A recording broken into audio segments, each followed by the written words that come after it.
Hello friends, कैसे हैं आप सब लोग। आई होप आप सब ठीक होंगे। प्लीज़ अगर आपने अभी तक मेरे चैनल को सब्सक्राइब नहीं किया तो प्लीज़ मेरे चैनल को लाइक शेयर सब्सक्राइब ज़रूर कर दीजिए।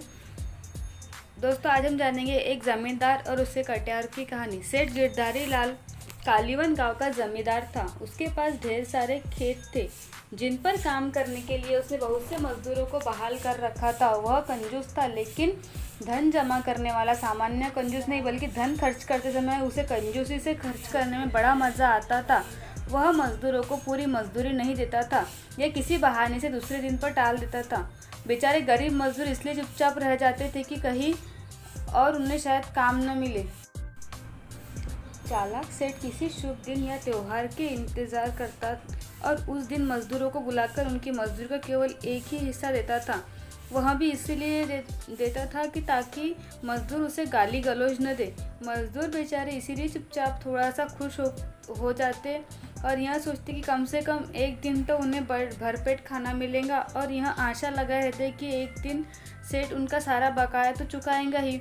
आखिर वह इतना गरीब तो नहीं हो जाएगा कि उनकी मजदूरी ही दे न सके, क्योंकि उसके पास तो काफ़ी धन है। एक दिन गिरधारी लाल शहर के माहवारी हाट में मवेशी खरीदने गया, क्योंकि उसकी गाय अब उतना दूध नहीं दे रही थी जो सबके लिए काफ़ी हो। बाजार में उसने 2 गायों को पसंद किया और मोल भाव कर दाम तय कर लिया। अचानक से उसे याद आया कि पैसों की उसकी मखमली थैली तो घर पर ही छूट गई। अब वह बेचारा दुविधा में पड़ गया। वह सौदे के हाथ से जाने नहीं देना चाहता था। वह चाहता था कि मवेशी का सौदागर कल तक इंतज़ार नहीं करेगा और किसी के हाथ गाय को बेच देगा। उसने सोचा कि उसे किसी न किसी तरह पैसों का जुगाड़ वही करना होगा ताकि उसे गायों को घर ले जा सके। गिरधारी लाल किसी महाजन की तलाश करने लगा। बाजार के पास ही उसे एक महाजन मिल गया, लेकिन किसी जमानत या सुरक्षा के बिना उधार देने को तैयार न था। सेठ के पास उस समय सोने की मूठ वाली कटार थी जो उसे उसके दादा ने भेंट दी थी। घर से बाहर जाते समय वह डाकुओं के डर से वह इसे हमेशा अपने पास रखता था। सेठ गिरधारी लाल ने अपनी कटार दिखाते हुए महाजन से कहा, यह हमारी पुश्तैनी कटार हमारे दादा की भेंट है। यह हमारे लिए अमूल्य है। साथ ही इसकी मूठ सोने की है, लेकिन लाचारी है, इसीलिए इसे जमानत में देने को तैयार हो। महाजन की कटार जमानत के तौर पर उसकी ज़रूरत भर ऋण देने को तैयार हो गया।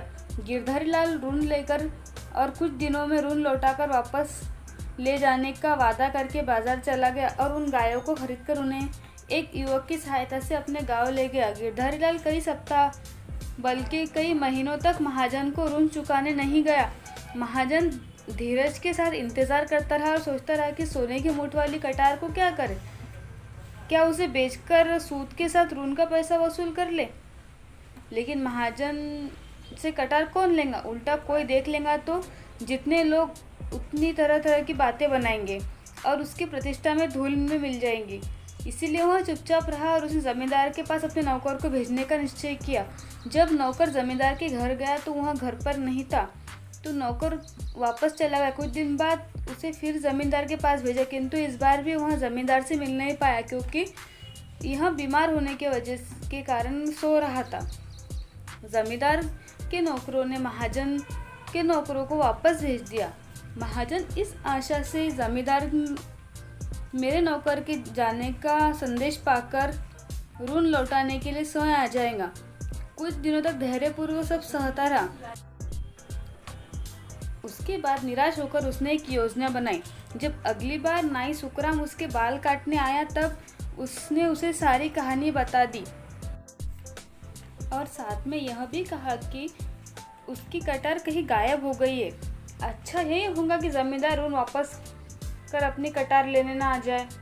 महाजन जानता था कि नाई खबर फैलाने में माहिर होते हैं और उसके द्वारा ही शीघ्र ही खबर सब तक पहुंच जाएंगी कि ज़मींदार ने ऋण अभी तक नहीं चुकाया है और महाजन को ज़मानत में दी गई उसकी सोने मूठ वाली कटार गायब हो गई है।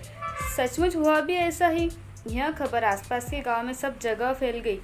जब वह नाई बाल काटने के जमींदार के घर गया तब उसने यह खबर उसे भी सुनाई।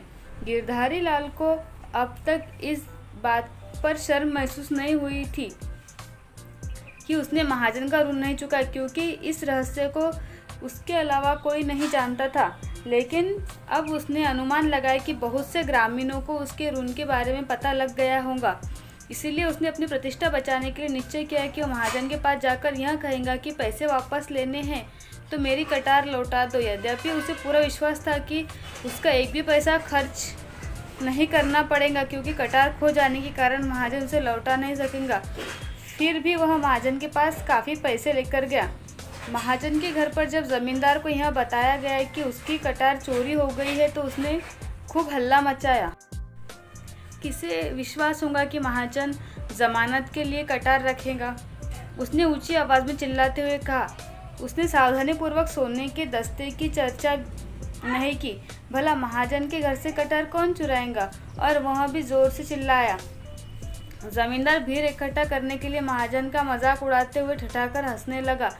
जब सड़क पर काफ़ी भीड़ इकट्ठी हुई तो जमींदार ने महाजन से कहा, क्यों नहीं घर के अंदर जाकर कटार की खोजबीन करते हैं। उसे यह उम्मीद थी कि महाजन अंदर जाकर शीघ्र ही बाहर आ जाएगा और उसे कहेगा कि हिसाब बराबर हो गया है और इस तरह ऋण का एक पैसा भी वापस नहीं करना पड़ेगा।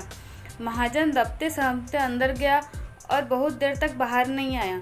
गिरधारी लाल बार बार अपनी मखमली थैली निकालकर दिखा रहा था कि जिसे भीड़ को विश्वास हो जाए कि ऋण के पैसे ईमानदारी से वापस लौटाना चाहता है। वह इस प्रकार अपनी खोई प्रतिष्ठा को प्रतिष्ठित कर सकता है। अचानक महाजन अंदर से आते हुए बोला, सेठ जी, आपकी कटार मिल गई। यहीं रही। मैंने इसे सुरक्षित रूप से रख दी थी, लेकिन कहाँ रखी थी यह मैं भूल गया था। क्या अब आप मेरा ऋण लौटा देंगे जो बहुत दिनों से बकाया पड़ा था?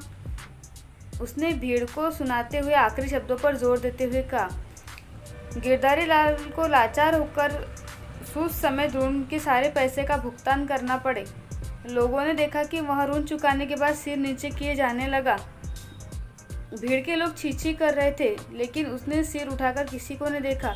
गिरधारी लाल को एक सीख मिल गई। जिन लोगों को उसने अपमान और शर्मिंदगी से लाभ पहुंचाया वो उसके खेत के मजदूर थे। अब भी उन्हें समय पर मजदूरी देने लगा। दोस्तों कैसी लगी आपको ये कहानी? अगर आपको कहानी पसंद है तो प्लीज़ मेरे चैनल को लाइक, शेयर और सब्सक्राइब ज़रूर कर दीजिए और बेल आइकन को प्रेस करना ना भूलें ताकि मेरे आने वाले वीडियो का नोटिफिकेशन आपको मिल सके।